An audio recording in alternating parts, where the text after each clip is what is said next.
Y nosotros vamos a seguir en este tema y vamos a tomar contacto con precisamente el delegado presidencial de la región de la Araucanía, Raúl Alar. Raúl, muchísimas gracias por el contacto. Buenas tardes.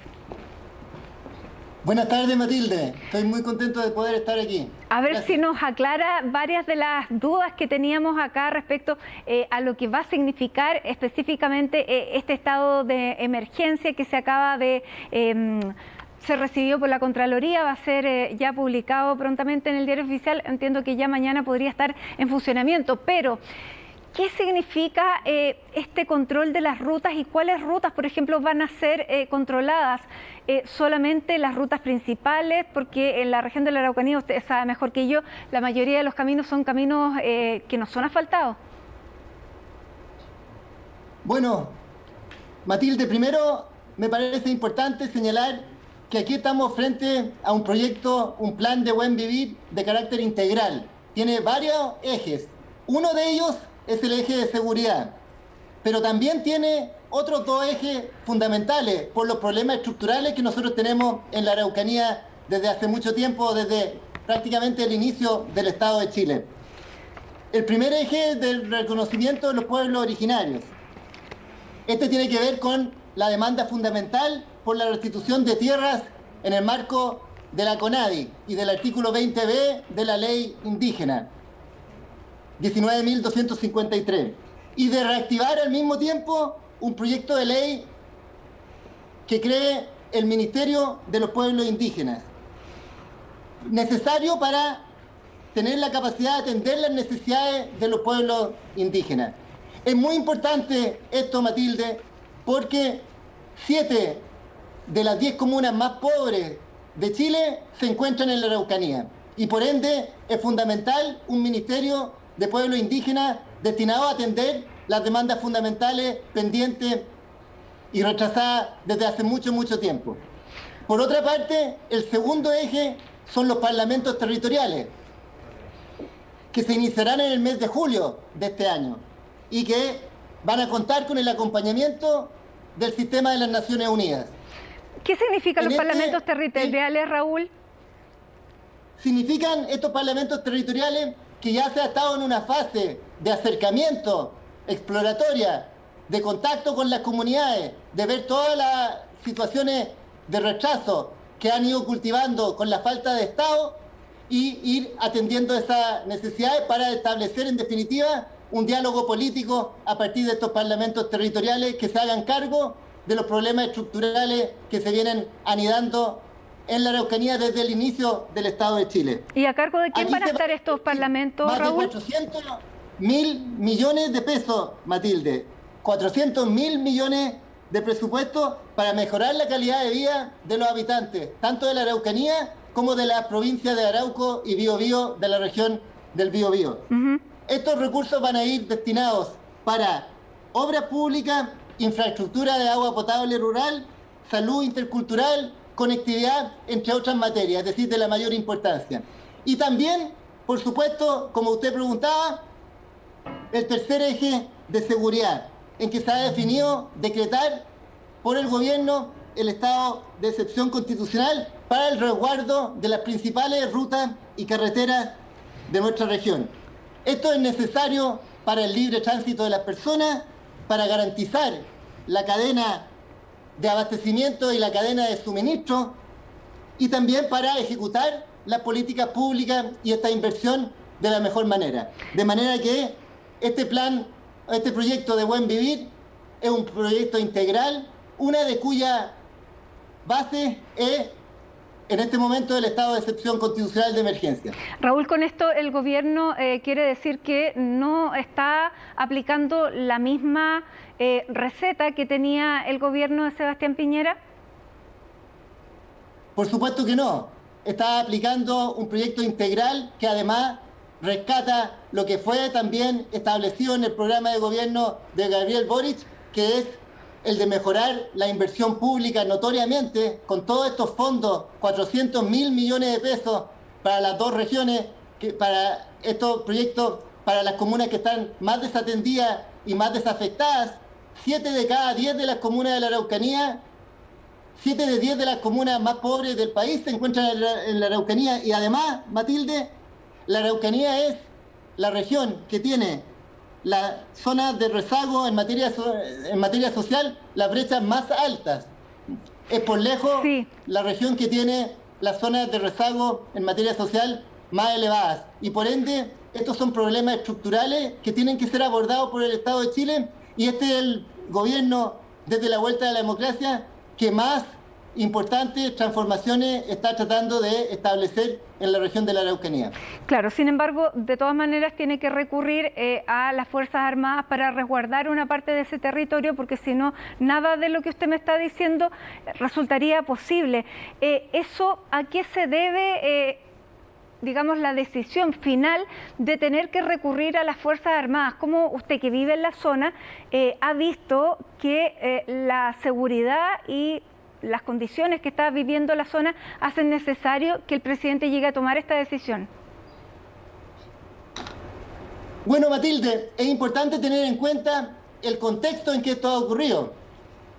Antes de que se cumplieran 2 meses de nuestro gobierno, es decir, prácticamente al mes y medio del desarrollo del gobierno de Gabriel Boric, hubo una movilización muy importante de transportistas y camioneros, y que interrumpió el suministro y el abastecimiento a nuestra región. Y por ende se produjo un desabastecimiento importante en combustible y gas, y se provocó entonces un acuerdo que nosotros logramos en Temuco con la Asociación de Camioneros de Temuco el día viernes antepasado, y que después el gobierno logró ese mismo acuerdo en Los Ángeles para desmovilizar Duqueco, a la altura de Los Ángeles. Y nosotros en Temuco el día anterior, en Lautaro, en la altura de Pillalelbún, de la Ruta 5 Sur. Bueno, eso era necesario, se logró un acuerdo con los transportistas, y dentro del paquete de ese acuerdo con los transportistas estaba también dotar mayor seguridad, porque lo más importante en este caso es dotar de seguridad a nuestros trabajadores y trabajadoras, y garantizar también el abastecimiento y el suministro en la ruta de nuestro país. En ese caso, en ese sentido, se estableció este acuerdo y se asumió la responsabilidad de utilizar algunas de las herramientas necesarias para poder dotar de mayor seguridad. Ahora, el gobierno, Raúl, está consciente de lo que... ¿Me escucha? El gobierno está consciente de que en la zona lo que también opera mayoritariamente, sobre todo las acciones violentas, es el crimen organizado. ¿Contra eso es lo que va a operar esta fuerza militar? Bueno, y también se está creando una fiscalía especial, se está pidiendo al Ministerio Público la creación de una fiscalía especial para poder desarrollar la persecución penal más expedita y más activa con respecto al narcotráfico, al robo de madera y otros delitos de esa naturaleza. Para eso también está incluido en este proyecto de Buen Vivir. Raúl, y en la práctica, lo que yo le preguntaba en un principio, la protección de las carreteras y las rutas principales, ¿se va a tener? ¿Quién lo va a definir? ¿Cuáles son los caminos y rutas principales? Bueno, el decreto otorga esa facultad al jefe de la Defensa Nacional.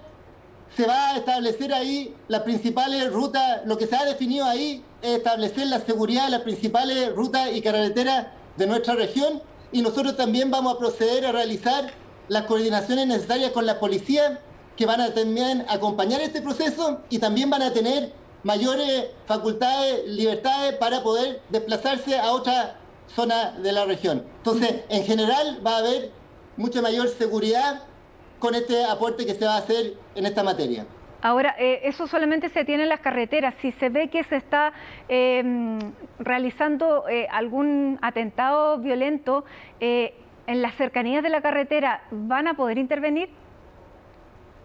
Sí, va a haber mucha mayor agilidad y mucha mayor rapidez para realizar todas las acciones. En este sentido, aquí hay un plan de seguridad que se refuerza con la coordinación de las policías y también con el despliegue de efectivos militares al mando de esta zona de emergencia. Pero ahí, claro, ¿intervienen los militares o interviene Carabineros cuando se produce algo que está en las cercanías de las rutas y no propiamente tal en las rutas? El registro y la detención le va a corresponder a Carabineros. Pero lo importante es también la sensación de seguridad que otorga el despliegue de los efectivos militares. Y eso es lo que se va a establecer con este estado de excepción por el plazo de 15 días. Y más allá de la sensación de seguridad, las fuerzas que lleguen ahí a establecer y a ejecutar esta orden presidencial, tienen las facultades para poder responder a un ataque digamos, ateniéndose a este uso de la fuerza proporcional que se mandata en este mismo decreto. Exactamente. El establecimiento del uso proporcional de la fuerza y al mismo tiempo con el total respeto irrestricto a los derechos humanos y que se ha ido estableciendo también como doctrina importante en el despliegue de las fuerzas militares. Ahora usted sabe, usted sabe que en esa zona también operan personas que tienen armas y armamento pesado, armas incluso que son armas de guerra. ¿Se va a poder responder a eso? Se va a poder responder a eso y además también se está fortaleciendo la persecución penal de la Fiscalía, que es muy importante también para que existan muchos mejores resultados. ¿Cómo ha sido la recepción en la zona de este decreto y esta decisión presidencial, Raúl? Bueno, a nuestro juicio, este proyecto del Buen Vivir es un proyecto de carácter integral. Ha tenido una muy buena respuesta en general por todas las comunidades porque garantiza seguridad para los trabajadores y las trabajadoras de nuestro país, que es fundamental. Y al garantizar esta seguridad para los trabajadores y trabajadoras de nuestro país, además va a garantizar el libre tránsito de las personas y va a garantizar también garantizar la cadena de suministro y la cadena de abastecimiento, que es fundamental también y que garantizan nuestras principales carreteras y rutas en nuestra región y en nuestro país. Esto es fundamental, Matilde, porque fue el origen también que dio origen a todo esto, es decir, a movilizaciones de camioneros y transportistas que impedían el libre tránsito por algunos puntos de la carretera 5 Sur y que dio origen también a un importante desabastecimiento. Ahora, esa situación, entonces, esto se viene a atacar integralmente, por una parte con seguridad, pero asimismo atacando problemas estructurales de nuestra región de la Araucanía, en que consiste, por una parte, con los temas de reconocimiento de pueblos indígenas, de los pueblos originarios, y por otra parte también de una inversión pública importante. Y eso me queda súper claro, pero referente a la presencia de las Fuerzas Armadas para proteger estos caminos y estas rutas principales, ¿usted cree que eso se va a resolver en un mes o efectivamente usted va a apoyar a que, si es necesario, esa situación se mantenga? Este es un estado de excepción acotado, como se ha señalado, Matilde, y nosotros esperamos que esto sea, como su nombre lo indica, excepcional, transitorio y breve. Pero eso significa 15 días que son renovables y luego tiene que tener la anuencia del Congreso. ¿Usted cree que en un mes eso se va a resolver? Se va a ir evaluando en cada momento. Eso es lo que se va a estar haciendo ahora y se va a ir evaluando permanentemente. Muy bien, Raúl Alar, delegado presidencial en la región de la Araucanía, le queremos dar las gracias por este tiempo con CNN y vamos a claramente seguir conversando para ver efectivamente cómo resulta este estado de excepción acotado a estos lugares y si efectivamente es una solución para la zona. Muchísimas gracias. Muchas gracias, Matilde.